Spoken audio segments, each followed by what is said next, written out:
Sir, ಈಗ ಮೇಲ್ಮಟ್ಟದಲ್ಲಿ ಹೊಂದಾಣಿಕೆ ಆಗ್ಬಿಡ್ತಾರೆ, ಆದರೆ ತಳಮಟ್ಟದ ಕಾರ್ಯಕರ್ತರನ್ನ ವಿಶ್ವಾಸ ತಗೊಳ್ಳೋದಿಲ್ಲ, ಅವರು ವಿಚಾರದಲ್ಲಿ ಹೊಂದಾಣಿಕೆ ಯಾಕಾಗಲ್ಲ ಅಂತ ಪ್ರಶ್ನೆ ಮಾಡ್ತಾ ಇದ್ದಾರೆ.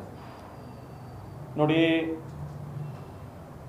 ಜನತಾದಳ ಪಕ್ಷ ಮಂಡ್ಯದಲ್ಲಿ ಅವ್ರದ್ದೇ ಆದಂಥ ಶಕ್ತಿ ಇರುವಂಥ ಪಕ್ಷ. ಭಾರತೀಯ ಜನತಾ ಪಾರ್ಟಿನೂ ಅದರದ್ದೇ ಆದಂಥ ಶಕ್ತಿ ಇದೆ. ವಿನ್ ವಿನ್ ಸಿಚುವೇಶನ್ ಬಂದು ಭಾರತೀಯ ಜನತಾ ಪಾರ್ಟಿಗೆ 50% ಸೀಟ್ ಬಿಟ್ಕೊಟ್ಟು ನಮಗೂ ಅವಕಾಶ ಮಾಡಿಕೊಡ್ಲಿ ಅಂತೇಳಿ ಕಾರ್ಯಕರ್ತರು ಅಪೇಕ್ಷೆ. ಇವತ್ತು ಮೀಟಿಂಗಲ್ಲಿ ಅವ್ರು ಪ್ರಸ್ತಾಪ ಮಾಡಿದ್ದಾರೆ. ಕನಿಷ್ಠ 50% ಸೀಟು ಭಾರತೀಯ ಜನತಾ ಪಾರ್ಟಿಯ ಕಾರ್ಯಕರ್ತರಿಗೂ TP ಆಗಲಿ ZP ಬಿಟ್ಕೊಡ್ತು. ಅದ್ರ ತೀರ್ಮಾನ ಮಾಡೋದಕ್ಕೆ ಪ್ರೀತಮ್ ಗೌಡ ಕೈಲಿ ಶಕ್ತಿ ಇಲ್ಲ, ಅಥವಾ ನಿಖಿಲ್ ಕುಮಾರಸ್ವಾಮಿ ಕೈಲಿ ಶಕ್ತಿ ಇಲ್ಲ. ಅದನ್ನು ತೀರ್ಮಾನ ಮಾಡೋ ಅಂಥದ್ದು ಏನಾದ್ರು ಒಮ್ಮತ ಮೂಡ್ಬಂದು ಏನಾದರೂ ತೀರ್ಮಾನ ಆಗಬೇಕು ಅಂತಿದ್ರೆ ಅದನ್ನ ರಾಷ್ಟ್ರೀಯ ನಾಯಕರುಗಳು ತೀರ್ಮಾನ ಮಾಡ್ತಾರೆ. TP ZPಗೆ ಏನಾದ್ರು ನಮ್ಮದು ಹೊಂದಾಣಿಕೆ ಇದೆ ಅಂತೇಳಿ ಹೇಳಿಲ್ಲ. ಆದ್ರೆ ಇವತ್ತು ಅಪೇಕ್ಷೆ ಇರೋವಂಥದ್ದು ನಮ್ಮ ಕಾರ್ಯಕರ್ತರು ಲೋಕಲ್ ಆಗಿ ಚುನಾವಣೆ ಮಾಡಬೇಕು ಅಂತಿದ್ದಾರೆ, ಆ ಅಭಿಪ್ರಾಯನೂ ಹೇಳಿದ್ದಾರೆ. ಹಾಗಾಗಿ ನಾನು ಯಾರು ತೀರ್ಮಾನ ಮಾಡೋಕ್ಕಾಗೋದಿಲ್ಲ, ಅಥವಾ ಇಲ್ಲಿ ಲೋಕಲ್ ಆಗಿ ಬೇರೆ ಮಾತನಾಡುವಂಥ ಜನತಾದಳದ ಕಾರ್ಯಕರ್ತರ ಕೈಲೂ ಇರೋದಿಲ್ಲ. ಹಾಗಾಗಿ ಅದ್ರ ಬಗ್ಗೆ ಕೇಂದ್ರದ ವರಿಷ್ಠರು ತೀರ್ಮಾನ ಮಾಡ್ಬೇಕಾದ್ರೆ ಸರ್, ಮೇಲ್ಮಟ್ಟದಲ್ಲಿ ನೀವು ಹೊಂದಾಣಿಕೆ ಮಾಡ್ಕೊಂಡ್ಬಿಟ್ರೆ ಈ ಕೆಳಮಟ್ಟದ ಚುನಾವಣೆ ಬಂದಾಗ, ಕಾರ್ಯಕರ್ತರ ಚುನಾವಣೆ ಬಂದಾಗ ಹೊಂದಾಣಿಕೆ ಮಾಡ್ಕೊಳ್ಳಿಲ್ಲ, ಅವ್ರು ಮಾಡೋ ಅನ್ಯಾಯ ಅಲ್ವಾ?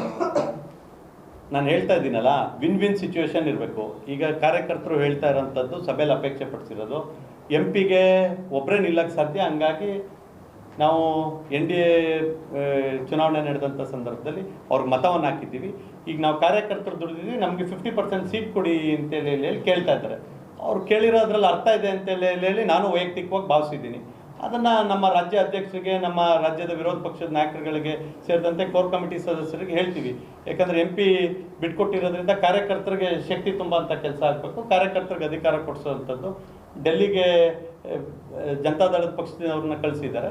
ಅಟ್ಲೀಸ್ಟು ZPಗಾದ್ರೂ, ಮಂಡ್ಯ ZP ಆಫೀಸ್ಗಾದ್ರೂ ನಮ್ಮ ಕಾರ್ಯಕರ್ತರು ಮದ್ದೂರಿಂದ, ಶ್ರೀರಂಗಪಟ್ಟಣದಿಂದ, ಪಾಂಡವಪುರದಿಂದ, ಕೇರ್ಪೇಟೆಯಿಂದ ಬರಬೇಕು ಅಂತೇಳಿ ಅಪೇಕ್ಷೆ ಇದೆ. ಹಾಗಾಗಿ ಅವಕಾಶ ಮಾಡಿಕೊಡಿ ಅಂತೇಳಿ ಹೇಳಿ ಖಂಡಿತವಾಗ್ಲೂ ಕೇಳ್ತೀವಿ. ನೀವು ಹೇಳ್ತಿರೋ ರೀತಿಯಲ್ಲಿ ಒಬ್ಬರು ಫಲಾನುಭವಿಗಳಾಗಿ ಕಾರ್ಯಕರ್ತರು ಇಲ್ಲಿ ಕೆಳಗಡೆ ಗುದ್ದಾಡೋ ಅಂಥದ್ದು ನ್ಯಾಯಸಮ್ಮತ ಅಲ್ಲ.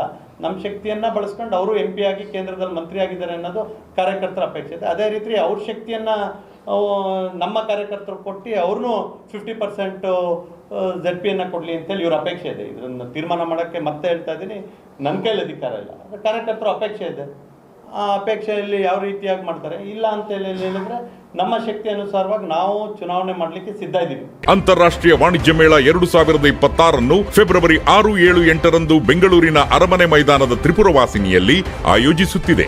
ಇದು ಕರ್ನಾಟಕ ಕೃಷಿ ಇಲಾಖೆ ಪ್ರಕಟಣೆ. ಯಾರಾಗ್ತಾರೆ MLA ಅಭ್ಯರ್ಥಿ 2028 ಶೀಘ್ರದಲ್ಲೇ. ಪ್ರತಿದಿನ ಒಂದೊಂದು ಕ್ಷೇತ್ರದ ಟಿಕೆಟ್ ಆಕಾಂಕ್ಷಿಗಳ ಸಂಪೂರ್ಣ ಮಾಹಿತಿ ಪೊಲಿಟಿಕಲ್ ಜರ್ನಲಿಸ್ಟ್ KM ಶಿವಕುಮಾರ್ ಅವರಿಂದ. ಕರ್ನಾಟಕದ ನಂಬರ್ 1 ಡಿಜಿಟಲ್ ಮೀಡಿಯಾ ನಿಮ್ಮ ನೆಚ್ಚಿನ ಕರ್ನಾಟಕ ಟಿವಿಯಲ್ಲಿ ಮಾತ್ರ.